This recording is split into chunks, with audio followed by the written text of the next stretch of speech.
আজকে ঠিক 11টা 20-এ কিং চার্লসের সাথে আমাদের চিফ অ্যাডভাইজারের একটা ওয়ান অন ওয়ান একটা মিটিং হয়েছে। এটা একটা প্রাইভেট মিটিং ছিল, এটা ওনারা দুজনই ছিলেন ওই মিটিংয়ে। এবং সেই মিটিংয়ে বাংলাদেশের যে যে যেই একটা বড় রকমের একটা যে ট্রানজিশন হচ্ছে সেগুলো নিয়ে কথা হয়েছে। আর আমাদের চিফ অ্যাডভাইজার কিং চার্লসকে জানিয়েছেন যে তারা কী কী রিফর্ম ইনিশিয়েটিভ নিয়েছেন, এই ইন্টারিম গভর্নমেন্ট কী কী রিফর্ম ইনিশিয়েটিভ নিয়েছে সেটা নিয়ে কথা হয়েছে। এবং কিং চার্লস যেহেতু প্রফেসর ইউনুসকে অনেক দিন থেকে চিনেন, তো সেই জন্য তাদের অনেক পুরনো অনেক ধরনের আলাপ হয়েছে। এটা 30 মিনিটসের মিটিং ছিল এবং খুবই সৌহার্দ্যপূর্ণ একটা মিটিং। এই মিটিংটা মানে আমরা বলবো যে এই পুরো ট্যুরের এটা ছিল সবচেয়েতে আমরা বলবো যে সবচেয়ে ইম্পর্টেন্ট ইভেন্ট।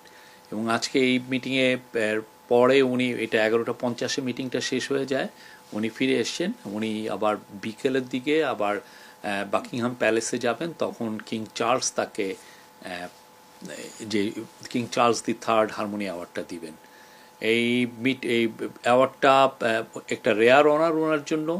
বাংলাদেশের কনটেক্সটে এই সময়ে এইটা একটা বড় স্বীকৃতি, বাংলাদেশের মানুষ পুরো বাংলাদেশের জন্য এটা একটা বড় অনার।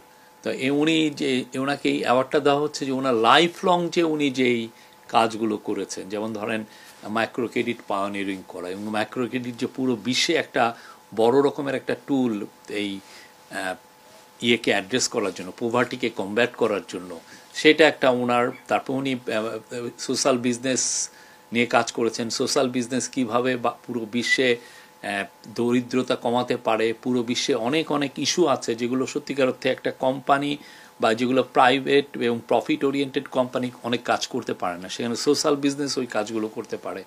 সেইখানে ওনার এই সোশ্যাল বিজনেসের কনসেপ্ট প্লাস হচ্ছে উনি 3.0 নিয়ে কাজ করেছেন।